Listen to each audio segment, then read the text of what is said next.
Yeah, there? why don't you use the microphone? Probably a good night. Otherwise, my house shit gets upset. He can't hear it. Well, good afternoon, and welcome to the city of Lock Haven. My name is Joel Long. I'm the mayor of Lock Haven, and I'd like to recognize a few important folks in the room with us today. We have Chief Matthew Rickard from Lock Haven City Police Department. We've got Colonel Paris from the State Police. There we are. We've got DA Dave Strauss, Sheriff Kerry Stover, County Commissioners Jim Russo, Jeff Snyder, and Angela Harding. We have council members Stevenson and Conklin and Missouri, and there's one more, Tammy Brannon is here as well. And we're really excited to have Lieutenant Governor Austin Davis and Governor Shapiro here. Thank you for coming. I'm thrilled to have you all here today to recognize the Pennsylvania Commission on Crime and Delinquency has had on various communities across the Commonwealth, including the city of Lock Haven. In this city, we work hard to grow the quality of life for all residents by making safe spaces to live, work, and play.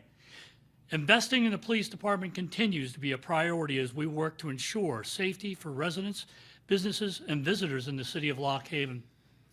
Today, we recognize the impact of the PCCD grants right here in Lock Haven and throughout the Commonwealth. The city of Lock Haven has been fortunate to receive multiple grants from the PCCD over the past few years, with the most recent grant awards covering a wide range of projects. This past October, the city received awards for recruitment incentives, equipment related to National Incident-Based Reporting System compliance efforts, and the purchase of tasers for various law enforcement agencies in Clinton County. These are just a small sample of the wide range of awards from the PCCD occurring every year, and is a testament to the Commission's initiative to respond to the needs of local law enforcement. Without the help of grant funding, small cities like ours would struggle to keep officers properly equipped for duty. We're grateful to have the support of the Commonwealth, Pennsylvania Commission on Crime and Delinquency, and Governor Shapiro as we continue to invest in every corner of local law enforcement. I'd like to introduce to you next Chief Matthew Rickard. Matthew Rickard is the current City Chief of Police and moved into the position in 2023 after serving on the force himself. The Chief has extensive experience in all realms of protecting the public, including military service, various roles in law enforcement, and of course his newest role as our Chief of Police. Matt? Thanks, Matt. Thank you. Thanks, Chief. Thank you, sir. Good afternoon. Again, I'm Matthew Rickard, Chief of the Lock Haven City Police Department. Over the past few years, our department has struggled with recruitment and retention of officers. We have continually operated below a full complement, causing delays in response times and impacting residents. Open positions were left unfilled as applicants did not meet the requirements of employment, which included the Act 120 certification. In October of 2024, the City of Lock Haven received grant funding from the Pennsylvania Commission on Crime and Delinquency to support recruitment of officers. Funds from the program will be used to reimburse costs associated with the Act 120 training. At first notification of the award, we advertised the position with the incentive included. We received a record number of applicants, many of whom were interested in the position before, but did not have the means to obtain their Act 120 certification. The funding opened doors for applicants who were met with barriers in previous application cycles. We're thankful for the support of the Pennsylvania Commission on Crime and Delinquency and the Commonwealth of Pennsylvania as we work to build a full complement of officers and in turn support the residents and the city of Lock Haven. I'd like to take this time to introduce Colonel Christopher Paris. Colonel Paris is the current commissioner of the Pennsylvania State Police. Colonel Paris began his career in the Pennsylvania State Police in 1999 as a trooper. He joins us today to recognize the Commonwealth of Pennsylvania's investment in local law enforcement. Colonel?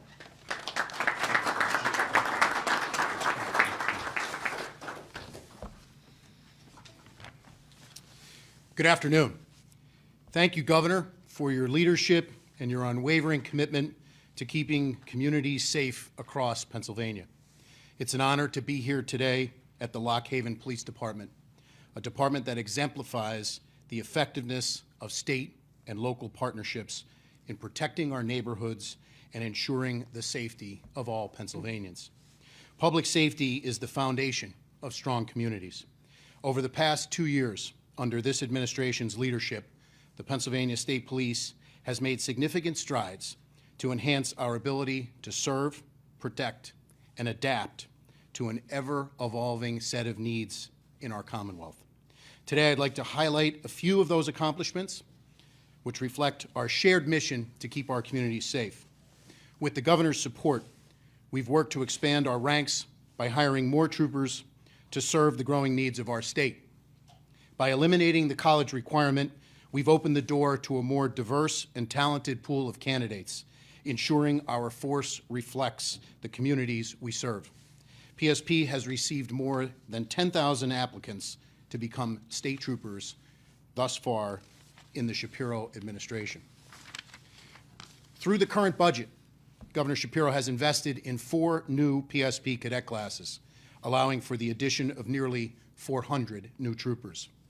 Early last year, we began construction on a new Pennsylvania State Police Academy in Hershey, a facility designed to prepare the next generation of troopers to meet the challenges of modern law enforcement.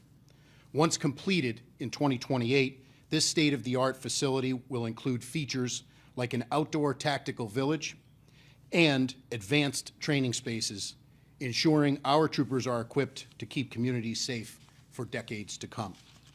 Technology is critical in modern policing.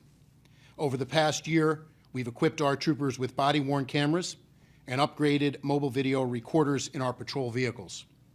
These tools not only enhance accountability, but also improve our ability to protect and serve the public effectively. Since Governor Shapiro took office, we've made a concerted effort to invest in our fleet of department vehicles. Through this effort, we have greatly reduced the number of vehicles being driven with over 100,000 miles on them and introduced new Dodge Durangos and Chevy Tahoes, which you will be seeing or hopefully have seen out in your communities. These new vehicles will allow us to keep up with challenging demands that law enforcement faces. They are better equipped for modern policing, offering improved functionality and features to help our troopers respond effectively. The partnerships between state and local law enforcement is at the heart of our efforts to keep communities safe. The Lock Haven Police Department is a shining example of this collaboration, having utilized grant funding from this administration to hire additional officers and enhance public safety right here in their community. Governor, thank you for your steadfast support of public safety, for investing in the people, tools, and resources we need to fulfill our mission. Together, we are making a real difference in the lives of Pennsylvanians, ensuring that our communities remain safe, vibrant, and resilient. It's now my pleasure to introduce Commissioner Harding. Thank you very much.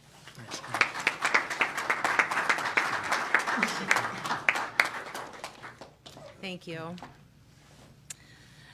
I'm here to just talk to you a little bit about how impactful the governor's funding through PCCD has been for county government.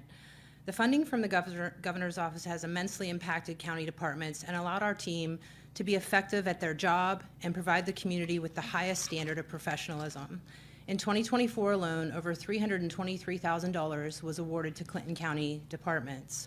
$140,000 to our probation department and $183,000 to the Clinton County Prison. Both Chief Probation Officer Jason Foltz and Warden Angela Hoover, who are not here today, deserve all the credit for applying for those grants and exemplifying the need in our community. Ultimately, these grants help offset costs for county taxpayers, and they help us as commissioners keep the budget line intact. In addition to the dollars direct to county departments, there are also PCC dollars that go to other agencies and organizations that indirectly benefit Clinton County. And one example of that is through the West Branch Drug and Alcohol Commission and through the LEDI program.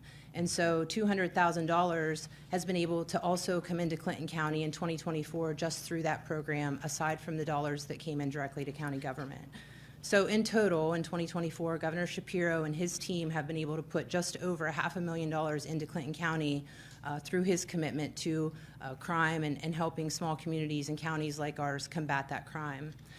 I speak for myself and my fellow commissioners when I say Clinton County government is very appreciative of Governor Shapiro and his administration's focus and helping us, and most recently the city of Lock Haven and the amazing team that they have here with Manager Wilson, Abby Roberts, Casey, and City Council.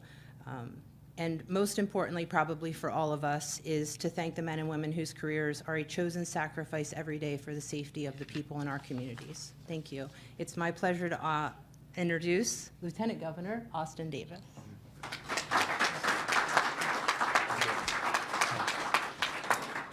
Well, first, I want to thank Commissioner Harding for that warm introduction and for all the hard work her and her fellow commissioners do in county government. The governor and I did brief stints in our career both in county government, and so we know that's where the rubber really meets the road. Mayor Long, thank you for welcoming us here today, and Chief Riker, thank you for your hard work in keeping this community safe. When the governor and I first got elected, I was honored when he asked me to lead the Pennsylvania Commission on Crime and Delinquency to make sure we're driving resources out to keep our community safe. That is my #1 priority as your lieutenant governor, to make sure that every community has the right to both be safe and feel safe. My path to public service started when I was in high school and there was a shooting on the block that I lived in with my family. And since that time, I've been working to reduce gun violence in our communities and make sure our communities are safer. Too often, people want to say that gun violence is just a Pittsburgh problem or a Philadelphia problem. And as people in this community know well, a mass shooting can happen anywhere. And unfortunately, gun violence is an American problem, but it is a problem that we can and we must do something about it. Every Pennsylvanian, whether you live in a small college town, a suburb, a big city, every person deserves to have that right and that foundation for safety and security in their communities. When Pennsylvanians don't feel safe in their communities and we're not meeting that basic sense of security, we can't thrive as a Commonwealth. It's going to take a comprehensive approach to make our communities safer. And I want you to know the governor and I are laser focused on making sure that happens here in Pennsylvania.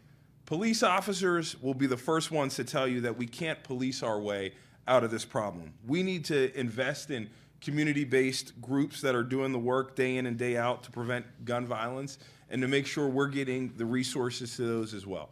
We need to make sure we're investing in mental health resources and good schools for all of our kids and workforce development programs, all the things that get at the root cause of violence in our communities. And we also need to make sure we're investing in our law enforcement agencies to help them do the difficult job that they're tasked with in keeping our communities safe.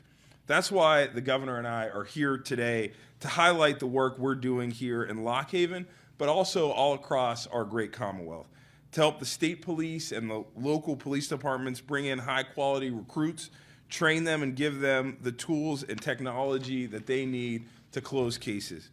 At PCCD, we've provided more than $3 million in grants to local law enforcement agencies to help them fill nearly 700 vacant positions across the Commonwealth. We've also delivered nearly $6 million in grant funding to help local law enforcement agencies to modernize and become compliant with the FBI's new crime reporting systems. As we help more local police departments get on the new system, we'll have more accurate, robust, and real-time data that can be shared and analyzed. Across the state, we're seeing the results from the investments we've been making in our short time in office. We're making real progress. In many of our major cities, we're seeing reductions in homicides and gun violence.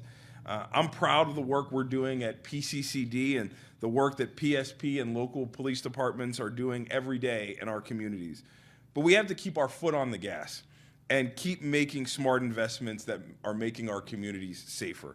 I'd like to introduce now the man who truly embodies the phrase, all gas, no brakes. Somebody who gets up every single day and believes in getting stuff done for the good people of Pennsylvania. My governing partner, our governor, Josh Shapiro.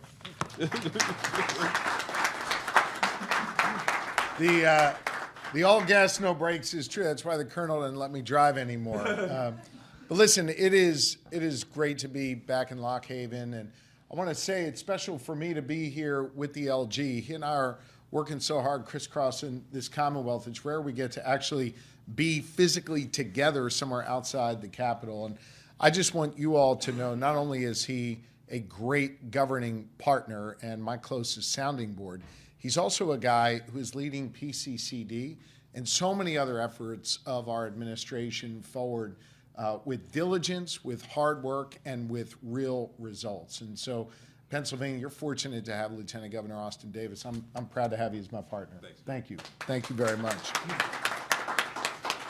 And I want to say to the Chief, thanks for welcoming us here. And hopefully this is the last time I'll be in this building, because we're going to have a nice, beautiful building across the street next year. Right, I hope, Chief? You're the Chief. Hey, yeah, hopefully soon.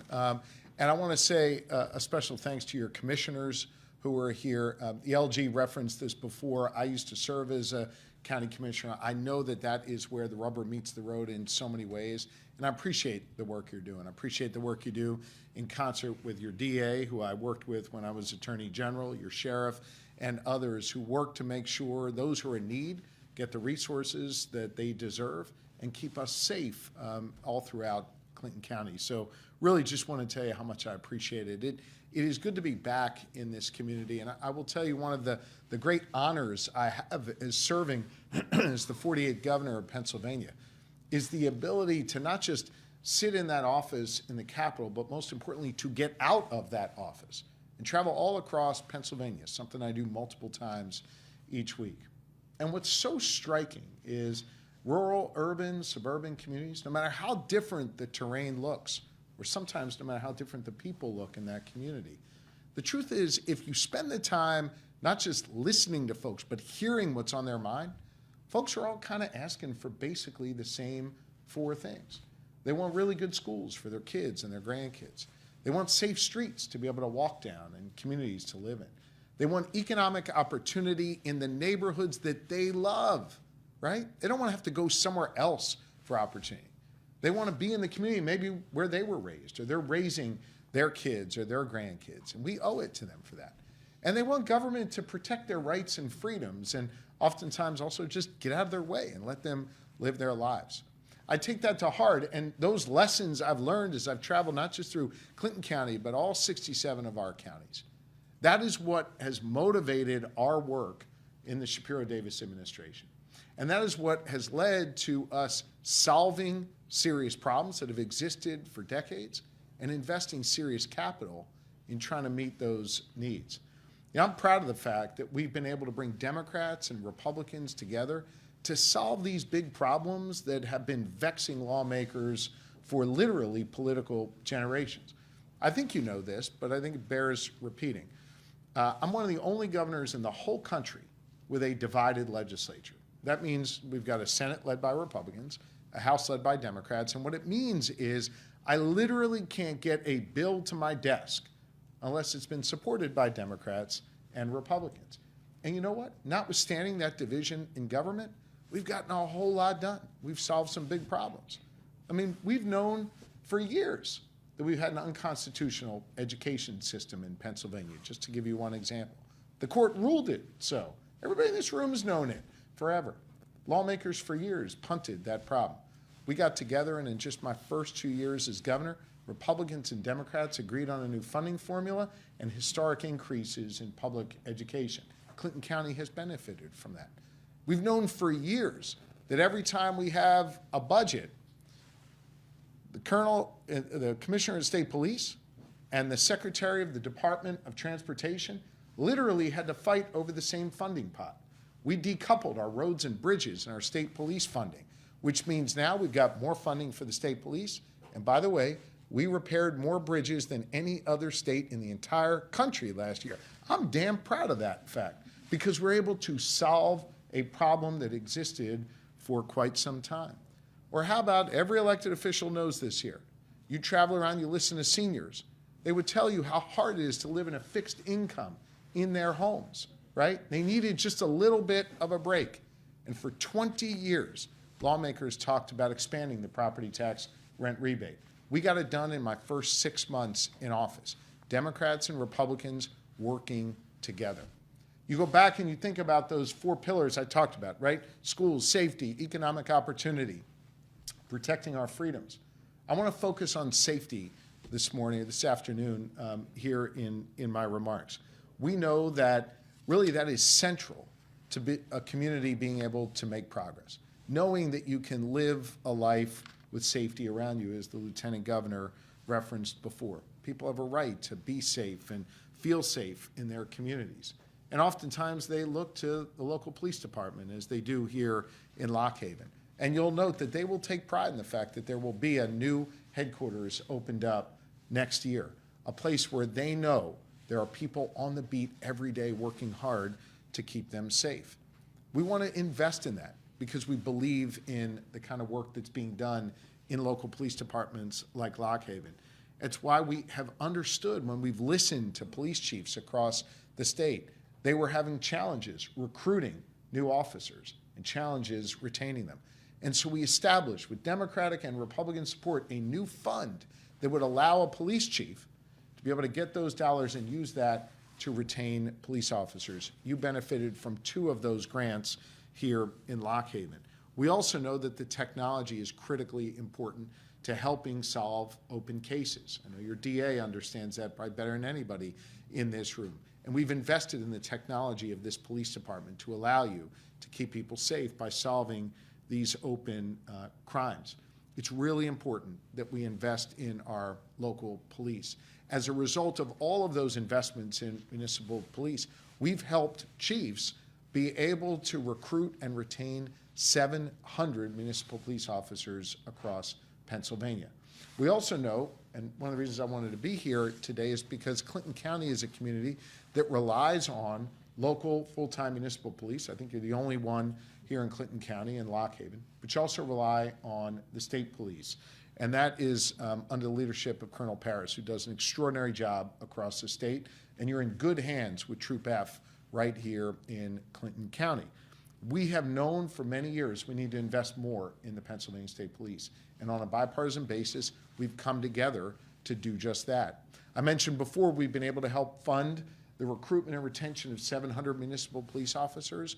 Well, we've also been able to secure 800 slots for new Pennsylvania State Police troopers. That's extraordinary. It's going to help Troop F, and it's going to help troops all across our Commonwealth, growing the ranks of the Pennsylvania State Police to work in concert with our municipal police officers. We know that while they complement the important work being done here in Lock Haven, they are the front lines in a big swath of Clinton County.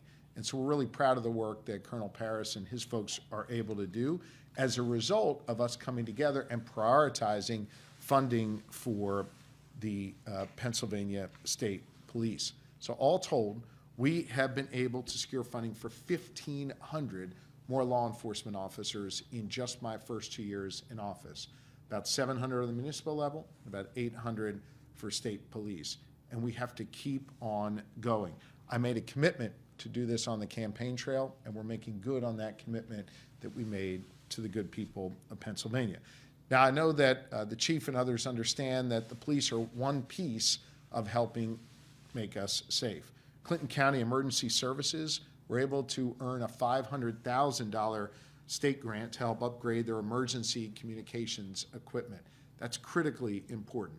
$15,000 in a grant to fire and EMS through the Office of the State Fire Commissioner for Lock Haven EMS. We secured $60 million statewide for our county 911 services. And without your commissioners even saying a word, I know they want more for their 911 funding. And we're going to do our best to deliver that as we go forward, right? I heard that. And what the Lieutenant Governor referenced before, which I think is critically important, is we have been able to increase funding for violence prevention initiatives by 40% statewide. Why is that important? Because we understand the need to have strong, robust police in your community. We also understand the need to get that young person and mentor them so they never turn to crime in the first place. They never turn to violence in the first place. To partner with our churches and our schools and our local youth organizations and community organizations to help bring down the rate of crime in a community. Taken together, all of this is working. Remember I mentioned bridge repairs? Bridge repairs are up and crime is down all across our Commonwealth.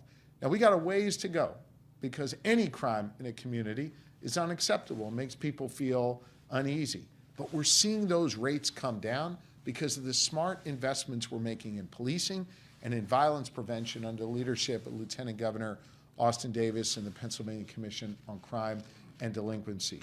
The work we are doing is paying off. I gotta tell you, I'm honored to serve as the 48th governor of this great Commonwealth. And as we kind of round the bend on the midterm of my first term for you as your governor, I want you to know I'm gonna continue to work my tail off for you, continue to put points on the board every day for our communities, rural, urban, suburban, and to continue to live by 3 letters in our administration, GSD. And since the DA's here, I'll just say GSD stands for Get Stuff Done. If he wasn't here, I might use a different word. The reality is what folks want to see, even in these hyper-political, hyper-polarized, hyper-divided times, is they want to see their government working together to get stuff done. And I think the Pennsylvania model of bringing Democrats and Republicans together to actually solve some of these problems that have existed for decades and deliver real results that are having a tangible impact, that's what folks want. We may not all agree on 100% of the issues, but we can agree that by working together, we can make meaningful progress, not just here in Clinton County, but all across Pennsylvania. And public safety is one of those core pillars of progress that we have, and I want to thank all of our partners here for allowing us to see the results of that hard work. Not just the funding that we've been driving out, but the way the chief and others have used that funding to make a real difference in our communities. So I want to thank all of you for being here today. I know we have a number of local officials who do important work on the ground every day, from the professional staff that support the elected officials and vice versa. I thank you for the work that you do. I'm looking forward to visiting with you for a few minutes, but they make me take questions from some of the media in the back first. So let me take a few questions, then we'll have a chance to chat. Thank you all very much. Appreciate it. Anybody? Yes, good afternoon, Governor. Andy Mahal, Chicago Witness News. You mentioned a lot of issues, the bridge, crime, all that stuff. In the next 2 years, is there one issue or a problem that you're focused on in the next 2 years? Something that you see that has not been addressed, like some of the issues you mentioned prior? Anything that's on your radar moving forward? Look, we need to continue to build on the progress we're making around the same issues I've been talking about, right? Schools and safety, economic opportunity, protecting our fundamental freedoms. And to be sure, we've accomplished a lot together. There's some unfinished business. For example, I think to strengthen the economy, we need to raise wages. We need to finally pass a minimum wage increase in Pennsylvania. I've been for it for years. The House passed it 2 or 3 times. The Senate has yet to take it up. That's just one example. There's a whole lot of work that we're going to be doing. I'm going to be laying out my budget priorities and my legislative priorities in my address to a joint session of the legislature early next month. So stay tuned on that. But what you're going to continue to see from me, beyond any individual policy here, is a desire to get stuff done and a desire to bring people together to solve these pressing problems. We got a really strong track record in that realm, in that vein, and we're going to continue to do that work. Anything else? Okay, thank you all very much. Thanks.